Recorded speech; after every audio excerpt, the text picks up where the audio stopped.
আরজিকর হাসপাতালে চিকিৎসক ধর্ষণ খুনকাণ্ডে গোটা দেশ জুড়ে উত্তাল। এবার সেই আজ খেলার ময়দানে জাস্টিস ফর আরজিকর স্লোগান তুলে যুবভারতীর সামনে জমায়েত করেন মোহনবাগান, ইস্টবেঙ্গল ও মোহামেডানের সমর্থকরা।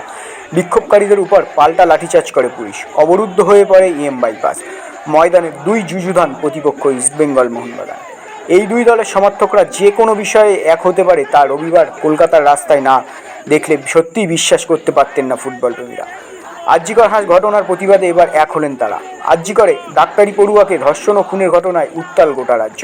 কথা ছিল দুই দলের সমর্থকরা যৌথভাবে রবিবার প্রতিবাদ জানাবেন গ্যালারি থেকে, কিন্তু নিরাপত্তার কারণে রবিবার বাতিল করা হয় ডার্বি। দমেনি সমর্থকরা, দুই গ্যালারির একস্বর জাস্টিস ফর আরজিকর এই স্লোগানে রবিবার যুবভারতী স্টেডিয়ামের বাইরে আরজিকর কাণ্ডের প্রতিবাদে ফেটে পড়েন মোহনবাগান, ইস্টবেঙ্গল ও মোহামেডান স্পোর্টিং ক্লাবের সমর্থকরা। শুধু তাই নয়, স্লোগানের মধ্যে দিয়ে মুখ্যমন্ত্রীর পদত্যাগের দাবিতে উত্তাল হয়। বিক্ষোভে এক হয়েছে বাঙাল ঘটি, ভয় পেয়েছে হাওয়াই চটি।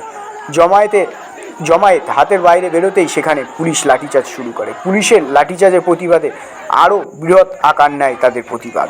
রবিবার সন্ধ্যেয় যুবভারতী ধুন্ধুমার কাণ্ডের পরে ঢেউ আসতে পড়ে বাংলার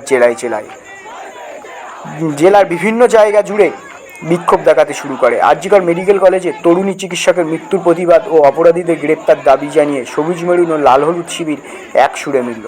শহরের বিভিন্ন জায়গা থেকে দুই শিবিরের সমর্থকরা জমায়েত হয়ে আওয়াজ ওঠে, we want justice, we want justice.